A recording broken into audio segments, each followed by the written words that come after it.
right, thank you for staying with Daybreak. We're talking about CBC and the use of technology as well. Teresia Njambi is still here with us, CBC parent and entrepreneur. Faith Ngogoyo, country lead, TISAS Education Kenya is here with us, and Lawrence Ochieng, CBC facilitator, deputy head teacher, Ongata Academy, is also still here with us. Let's see what you're saying online. A lot is coming through. Let's see if we can squeeze in a few of the tweets that are coming through on the CBC issue. At Trevor Mbija at Citizen TV Kenya, use the hashtag Daybreak. Bob Otieno Wino says, CBC is a good thing implemented at the wrong time without proper infrastructure. For now, I think we should go back to it for 4 until things are put in place, okay? Let's see what else you're saying. Engineer Lazaro says, experts should just concentrate to harmonize parts which are highly expensive and overburdening parents. Otherwise, CBC is good in preparing pupils for future career choices, all right? Let's see what else you're saying here. Godi Baraza says, confusion and division are still rocking the CBC concept. The government needs to offer a platform where clarity and understanding of the program is achieved between the players and stakeholders involved. All right? Oringe Waswa says, a lot needs to be done for CBC to gain a comprehensive footing. The current confusion being witnessed between the teachers, task force members, and parents shows that we are not adequately prepared to roll out the program. Okay? See if we can squeeze in one last one. Engineer Lazara again says it will take a little longer for private learning institutions to catch up with the entire CBC system of education. The entire teaching staff are untrained. All right, we'll talk about the training in just a bit. But Faith, we're talking about the use of technology now. And before that, also Teresia was talking about how to ensure that technology is child-friendly. What options are there that don't necessarily involve the parents who have to sift through what the child sees and what the child doesn't see? Yeah, so the concern on safety is a big one. And I'm very excited to hear that parents are actually concerned and very actively thinking about the safety of their children when they are accessing technology-based education. Let me talk about the options very quickly. I did mention that at TISAS, Education Technology Company, we focus on using the power of technology to drive quality educational outcomes. On top of harnessing this power of technology to ensure that a child sitting down in Kilifi or a child sitting in Kakamega or somewhere in a learning center in Marsabit can access the same quality of education as a child sitting in Upmarket, Nairobi. On top of that, we are ensuring that we are creating a safe learning environment for the children, and especially when it comes to digital access and access of content through technology.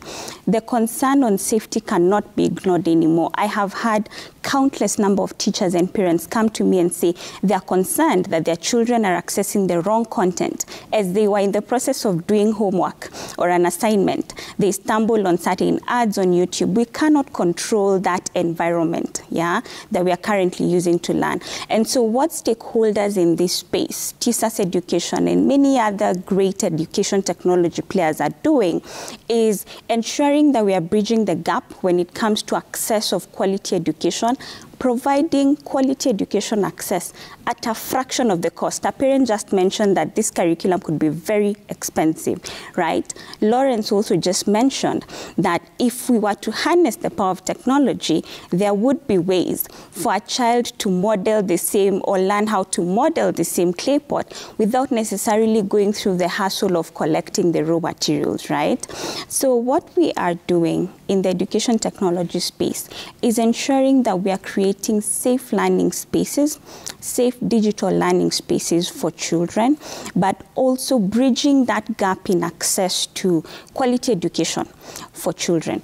Now, let me also mention and highlight that quality education access is often limited to the economic background of the children. I mean, I accessed the quality of education that my parents could afford, right? And so when it comes to the economic background, sometimes even geographical barriers to access quality education, which really informs how this child is going to be in future, yeah? The only way to really bridge that gap is to think of deploying the same quality for children across the country. Yeah. So what we have done at TISAS, for example, is we have very consistently aligned to the curriculum and designed and deployed content that is curriculum aligned, so that we work with teachers, facilitators of education like Lawrence and others in the space to ensure that we are creating content, video content, very well supported by graphics, by animation, very learner-friendly, very interactive and engaging. And that content, that video, 3 to 5 minutes, 3 to 6 minutes, that allows a tutor to come in front of a camera and simulate a very fun classroom experience. That content can be accessed by children across the country. We do have the barriers, infrastructural barriers, as I mentioned earlier, but that should not be an impediment to us making progress towards ensuring that we are availing quality education at a fraction of the cost to children across the country. Okay. Yeah. Teresi, as a parent, what would you have preferred going forward? Because you mentioned that issue of looking for clay at your grandparents' place, your in-laws, that is. Yes. What would you have preferred as an option? Okay, thank you. Or what do you recommend? With the CBC, I would really like for the teachers to do a bit of work, because I feel like I, as a parent, I'm doing most of the work when it comes to practicals. Yeah. Like Lawrence had recommended, they should look at the competence they want the child to get from that practical work, and try to implement that competent idea in class. If they wanted to be taught art and craft and how to make shapes, they can do shapes in school. They have screens. They can watch in school and reduce the workload for the parent, because they still have to earn and they still have to do some homework. Sometimes I say the parent is also learning, is also doing homework. Do I have homework today? I come and ask him, do I have homework today? Like we are told to make improvised wheelbarrow. Yeah. How do you expect a grade 3 child to make an improvised wheelbarrow? So we have to look for cartons. We have to look for wood. We have to look for nails. I don't expect a grade 3 child to make a wheelbarrow alone. So that's homework to the parents. So I would really love for as they're implementing the CBC, to reduce the parental involvement and try to implement the items, the competence they want the child to attain outside the class. Do it inside the class through the use of technology. Okay. They can watch and see how you can improvise. They can see the DIY videos and learn. We are told, like the other time, they were told to bring foodstuff to cook. I had some schools, every child went with a hen. Luckily, we didn't do that in our school. They did it in group works. Like a group of 5, they make 1 chicken. Another group of 5, they make matoke. And they learn through that. But if they come and tell the child, go home and cook chicken, maybe you don't have that money to buy that chicken on that day. So you'll tell them, go and tell the teacher you cooked and you didn't cook. So like let the CBC be implemented more in the school and less at home. Okay. Because at home we lie. So what's the use of me making the wheelbarrow and yet you want the child to learn? Yeah. Because the parent does the whole thing and the child takes it to school and it is graded. And the pictures, you see the child holding the wheelbarrow. But the child did not make the wheelbarrow. You did as the parent. You did. You were the one who did the homework. You did the homework, but the child is the one who is being graded. I should be graded. You want some marks yourself. Yes, I should be graded. The other day we were told to make improvised overalls and improvised attire so that they can go to the market and clean the market. They don't know how to stitch. I even don't know how to stitch. So I had to go to the tailor and tell her, take this gunia and make an overall for my baby, and take the what's that? The Uhuru bag, the shopping Uhuru bag. Make gloves out of it. they're going to clean up the market, because they have to improvise. Yeah. CBC is more of use what is readily available. So they had to use like raw materials from around your home, and they had to make brooms from twigs. Yeah. And they went to the market to sweep. It's a good skill that is being impacted on them, but I feel like some assignments and some projects should be done in school and not with the parents. Yeah. It's too involving to the parent, and that's where technology comes in. Yeah. We can use technology. If we find the right stakeholders to help us, we can use this technology to show that child this is how it's supposed to be done. They don't have to do it physically. For sure, I don't think there's anywhere where they'll use that wheelbarrow. I don't know if there's somewhere they'll use that improvised overall made of sack. Yeah. So I think whatever idea they want to get from that project can be implemented very well in class, yeah, and not at home. Okay. Yeah, that's my... Lawrence, as a CBC facilitator and a deputy head teacher yourself, when you hear the concerns of the parents, like what Teresia is recommending, that more of this work needs to be done in school rather than at home, because essentially it beats the purpose. She's the one doing all the assignments, and she's not even the one being graded, and that was not what you wanted to achieve. What do you recommend going forward as a facilitator yourself? CBC basically is clear about parental involvement. Yeah. Parental involvement is key. And if you look at the values that we impart in these learners, there is that value of honesty, integrity, and transparency. So whenever an assignment is given to the learner, the parent's role is to facilitate. The same way that the CBC teachers facilitate learning is the same way that the parents are required to facilitate.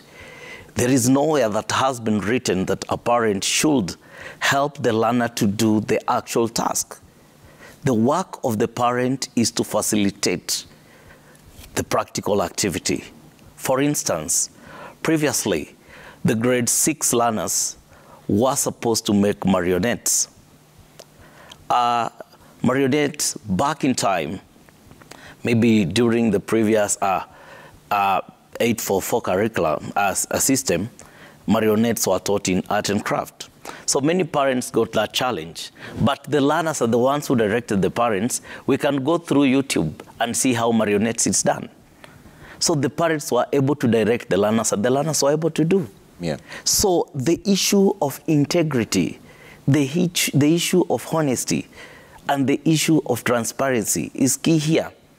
A parent is not supposed to do any assignment for the learner. Apart from that, CBC is also an expensive curriculum. For instance, let me quote this. You cannot run a Ferrari or manage a Ferrari with a Toyota budget. So parents' involvement here is key. And despite of what the parents have been complaining much is about the economical value of it, yeah, visiting the cybers, printing, yeah, this is an expensive curriculum, we understand it. But we don't need to provide cheap things to our learners. Okay. But she's recommending that most of this work needs to be done in school. Yes. Is that a proper recommendation? So that if you need to create wheelbarrows, chicken, rabbit, whatever you're doing, it should be done in school. Well, and also there's another issue that you mentioned, that the parents are not supposed to do their homework. Is there then a miscommunication between the teachers to the learners and then the learners to the parents? Because the learners come home to the parents and tell them, we've been told that you're supposed to help me make a wheelbarrow. Not that you're supposed to overlook as I make one. You're supposed to help me make a wheelbarrow. The instructions are always very clear. The parent should help the learner to source the materials used in making a wheelbarrow. We understand that, for example, a grade 3 learner, it will be difficult for this grade 3 learner to walk around and source the materials from the locally available area. So the work of the parent there is to help this learner to identify these materials within the locality and provide them to the learner. Thereafter, the parent is supposed to facilitate by either directing the learner, this is what you need to do, this is what you need to do, this is what you need to fix, do this, but not doing the actual task for the learner. Let me take you back to the school. The work that is done in school, for example, for a practical activity, you'll find that the teacher will take the learner through the theory process. The learner is made aware of what he's supposed to do. So in some cases, you'll find that the provision of materials is what is done by the parent. But the directions, this is fixed this way, this is fixed this way. The learner is the one who does that. You'll find sometimes the learners disputing with the parents. Teacher did not tell me to do this way. This is experienced by many parents, even calling. I'm trying to tell my child, we do this way, and the child disputes that and tell me that teacher's word is final. Teacher told me to do this. So sometimes parents tend to overreact. The teachers at school do most of the theory part, and then the learner has to do the practical. So involvement, parental involvement here means that the parent must also take part. Yeah. Take part in provision of materials. Okay. Take part in directing the learner to open a certain link to lead the learner to some other assignments. Okay. Yes. Faith, I see you taking notes there. What are your recommendations? Because you see, we are locked in a back and forth. The parents say this should be back to the teachers. The teachers say the parents are supposed to be involved. Yes. Where do we draw the line now? I think I'm picking up something very important that you also have brought up, that there seems to be some communication breakdown between these two key stakeholders, right? When you're looking at the educational value chain, you're looking at the school, the government, the policy maker, right? Then flowing down to the school and facilitators of learning, to the parent, and then to the end consumer, who is the student. There seems to be a communication breakdown in this, between these stakeholders. And somebody also brought this up in the town hall session that you had on Monday, that are parents truly involved in the implementation of this curriculum, especially from the front of understanding the expectations of their involvement. Now, when you merge the fact that teachers might not have been very well equipped to implement, and they're just learning on the go, right? Even teachers are learning on the go, implementing as they, how they think best as they go along. And then parents who, some of whom are coming from an 844 system that was a bit hands-off to a CBC system that is fully hands-on, right? You have to bridge that gap with communication. And that is something that we have identified and established a means to bridge that gap, that a teacher can communicate very directly with a parent through TSAS, teacher app, that a parent can monitor the content that the student is consuming through the parent app and communicate very directly to the teacher. So I think we have to bridge, this is an issue of communication from where I sit, that these parties must be well aware of their responsibilities, that with a better defined pathway to implement CBC, that these key stakeholders will be fully involved in the process, right? I think we are moving towards a place where, and we are really looking forward to this report that's coming out in the next month.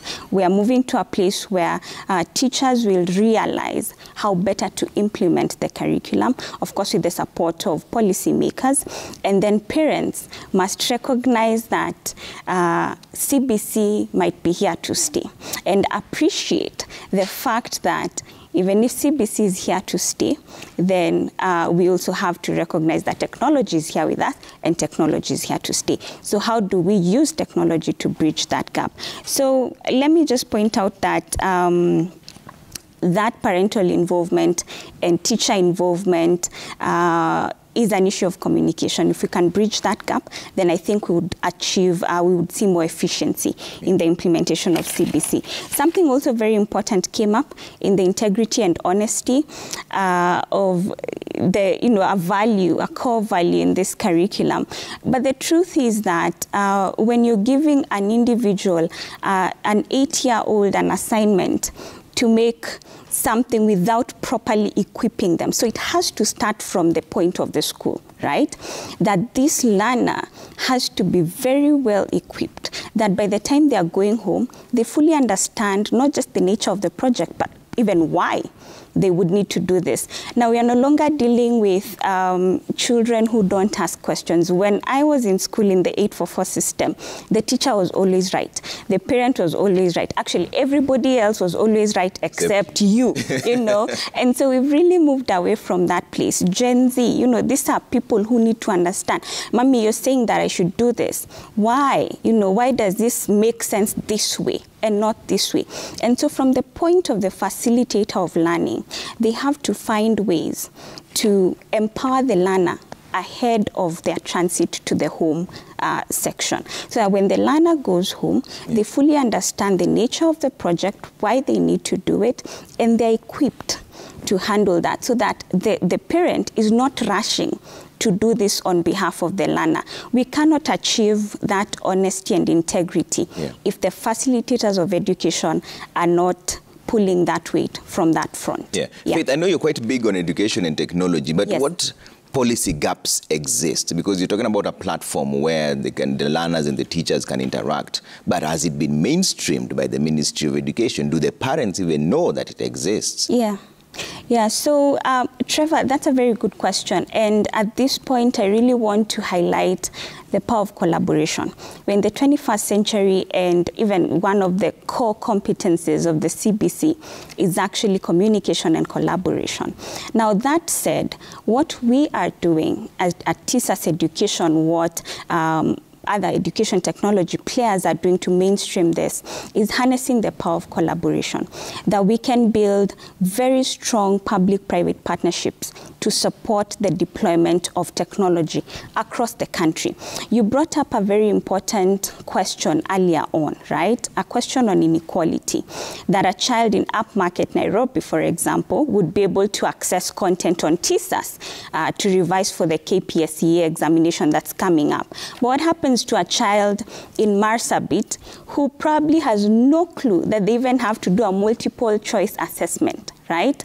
And what we are really emphasizing on is that power of collaboration, that if we cannot be able to afford to have every household in Marsabit connected to the internet, can we then come together to set up a learning center or a learning hub in Marsabit, where kids come together, facilitators of education come together, even parents, 3 times a week maybe, and they're able to leverage that infrastructure in a common area to access this quality of education. So we are not necessarily saying that, and as far as policy goes, this is a conversation that is really ongoing, very actively ongoing. So much effort is being put into place to ensure that students are weighed on a level playing field, so to speak.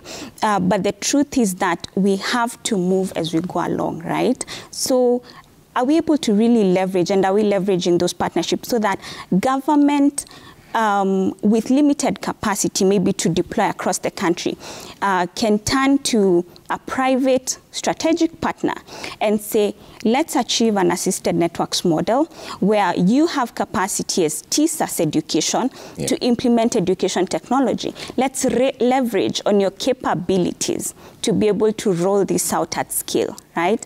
And I also want to just go back to what I said earlier on, that it might not be fully sustainable to ensure that the same quality of teacher in Kilimani is the same quality of teacher that you have in Isiolo. The only true and sure way to bridge that gap is through technology, right? And we are also seeing a very interesting move away from what I talked about earlier. The teacher is no longer just the only or the sole custodian of knowledge.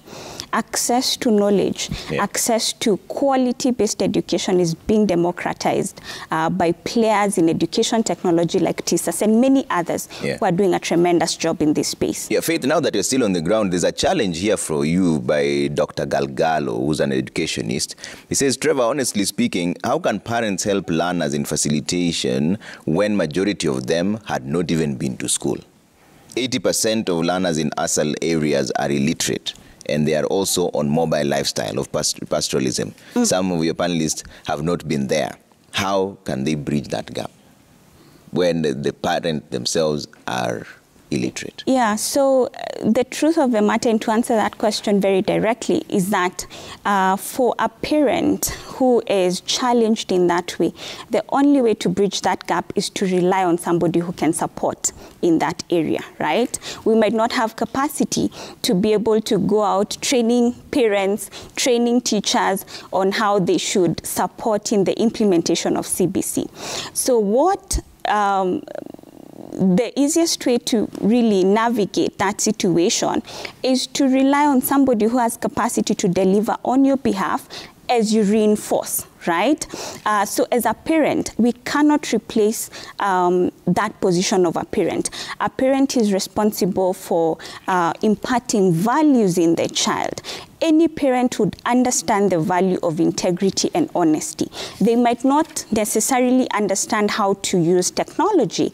They might not necessarily understand how to do LCM in mathematics or have the best English to be able to respond to literacy questions. They might not do that, but they're able to impart these values and reinforce what the values that are being emphasized upon in the CBC. Okay. Yeah, so that is very crucial.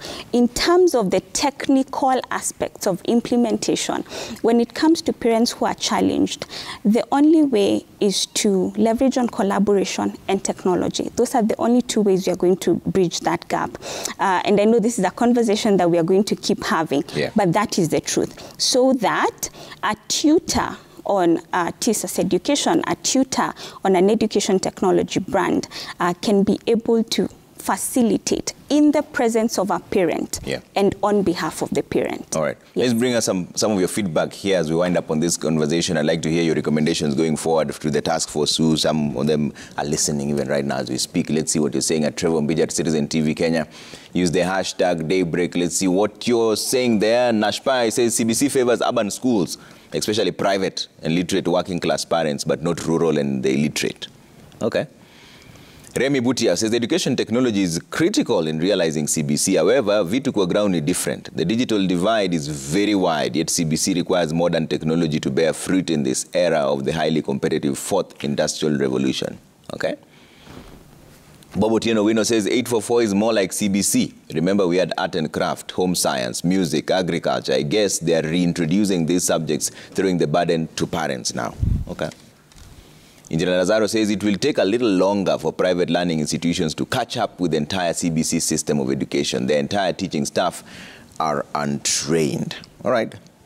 Tracy, I'll come to you. So what do you recommend going forward? If the task force members are listening right now, what are your recommendations as a parent dealing with CBC? And are you concerned of where the junior secondary school will be? Because for you, if your child is in grade 6, they're supposed to transition. Yes. Thank you, Trevor. So actually, we don't even know where we are taking our children. From grade 6, we are going with the flow. We're just going with the flow, like we are blank. So it's there's a lot of confusion, especially around junior secondary school. And we really, as parents, we have no idea what will happen to our children come January. Yes, they are going to do the KPCA exam. What next from there? So we are just saying, let's go with the flow. We are waiting for the key stakeholders to tell us what to do. We are in a very bad situation because you don't know if you're going to prepare for boarding or day school, or the child is going to go to a school very far away from home. Look, these are very young children. They are a very tender age to go to to schools that are far away outside the county. Yeah. But we really don't know what next for our grade 6 children. And as a parent, that is quite stressful. CBC has been very expensive for parents. Okay, for me, I feel like it's really expensive because after every weekend you have to print. I was asking, why don't you just scan the things and send it to your teacher? It's much easier than going to the cyber. You come late, find the cyber is closed. So you tell the kid, go to school, I'll go to the cyber, print it and bring to the office later. You see, it's because I have access. But think of the child, of the parent in Lodwar, of the nomadic, the social media raised, the children in the nomadic kind of setup.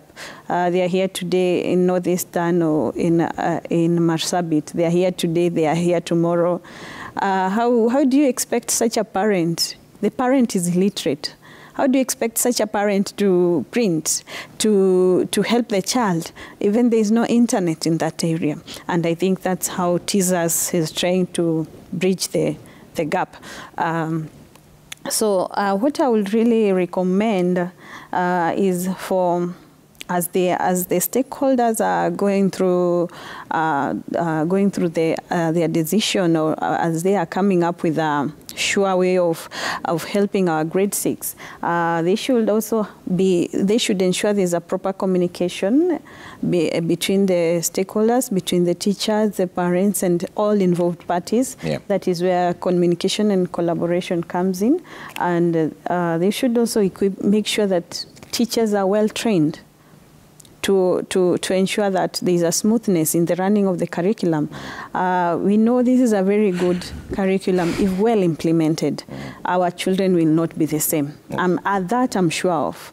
It is way better than 844 system, and I love this system, and I know if all stakeholders come in and we give our best for this system, for this curriculum, it will be a very good curriculum, and it will be very good for our children in the long run. Yeah.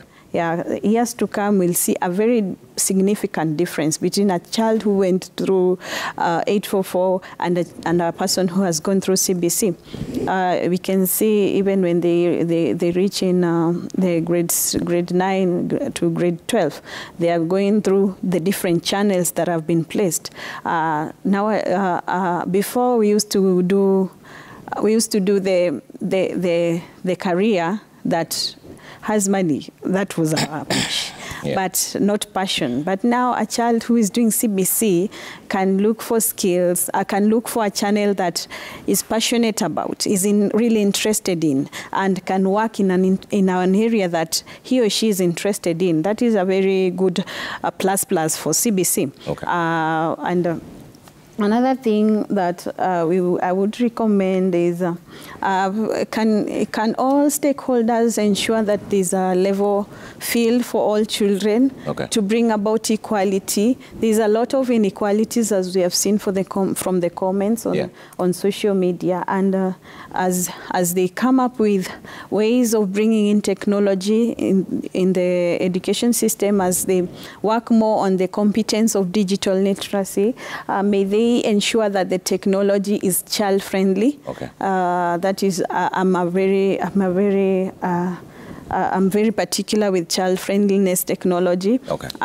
So that as you leave your child to do their own homework or own assignment, I'm not worried of the content that the child is getting. All right. I can leave them and go do my work, and I'm assured that whatever content is coming through is safe and it's good for the child. All right. Lawrence, very briefly. Thank you so much. Recommendation as a facilitator? Yeah.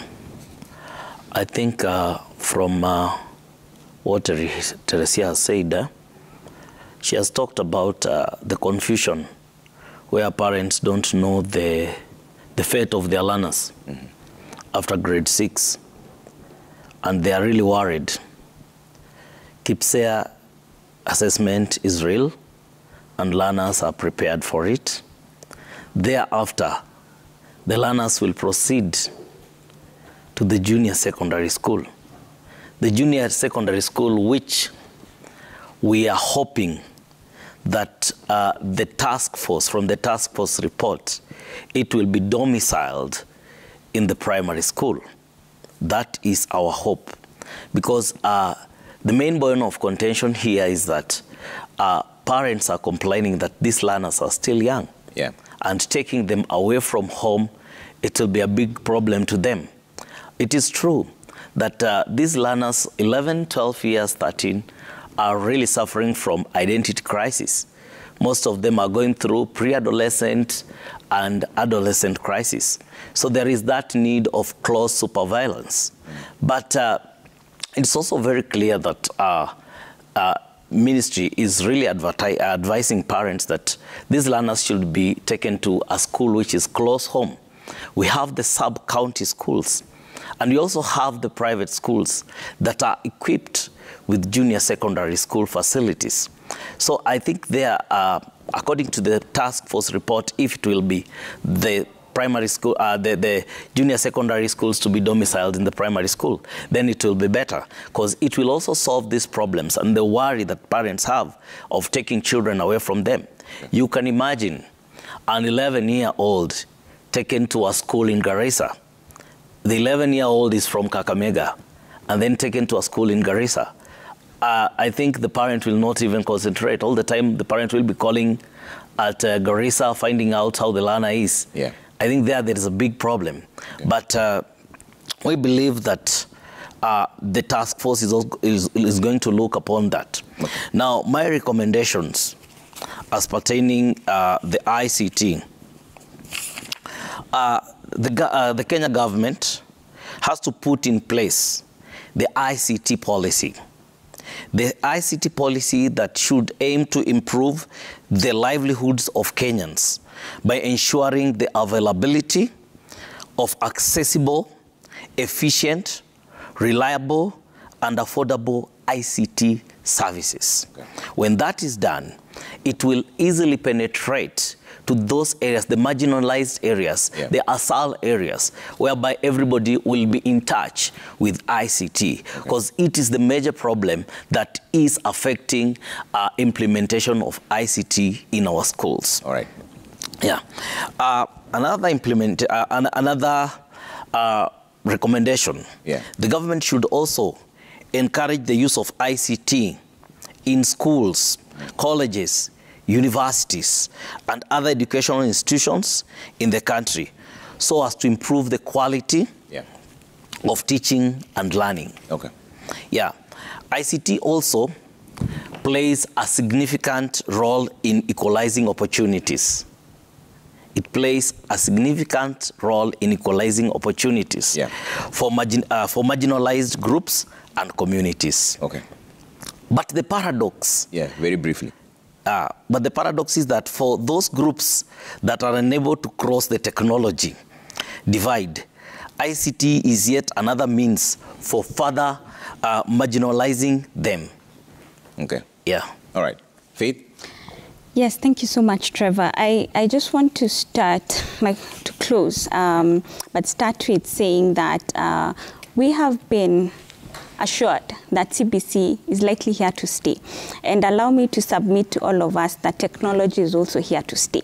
Yeah, we are at a time where technology is really penetrating into the country, into parts of Africa.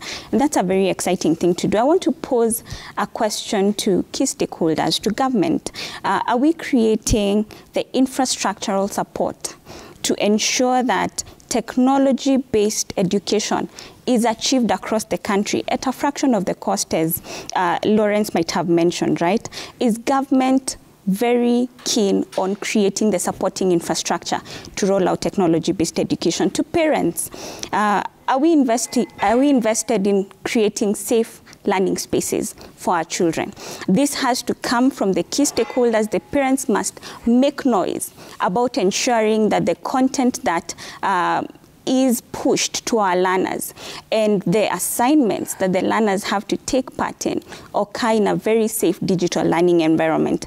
To teachers and facilitators of learning, Are we preparing adequately to ensure that we use the right tools for the delivery of quality-based education? These are questions that I'm posing to the key stakeholders, the three key stakeholders that I talked about as the key stakeholders in the educational value chain. Finally, I just want to submit to the learners that we truly care about you and want to ensure that we are creating safe learning spaces for all of you. Thank you so much, Trevor. I just want to also very quickly mention as I close that the ball is already in motion. The digital literacy program was introduced in 2016 with 4 major objectives. The first 2 are very key concern, that teachers need to be trained in digital literacy. And number 2, that we need to use digital literacy to create content and increase access for learners. That is what TISAS is doing, that is what TISAS Education is doing, and that is what a lot of other education technology players are doing. All right. Thank you so much for making time this morning. Faith Ngogoyo, Country Lead, TISAS Education Kenya, Lawrence Ochieng, CBC Facilitator and Deputy Head Teacher, Ongata Academy, and Teresia Njambi, CBC Parent and Entrepreneur. Asanteni sana for making time this morning. That's where we end the conversation on CBC. It never really ends, by the way, because the task force is expected to give the recommendations by mid-December. I'm sure we'll talk about this again very soon. Taking a quick break. When you come back, we're talking about Crawford Game Jam 2022. I know you're wondering what that is. I'll explain. Don't worry.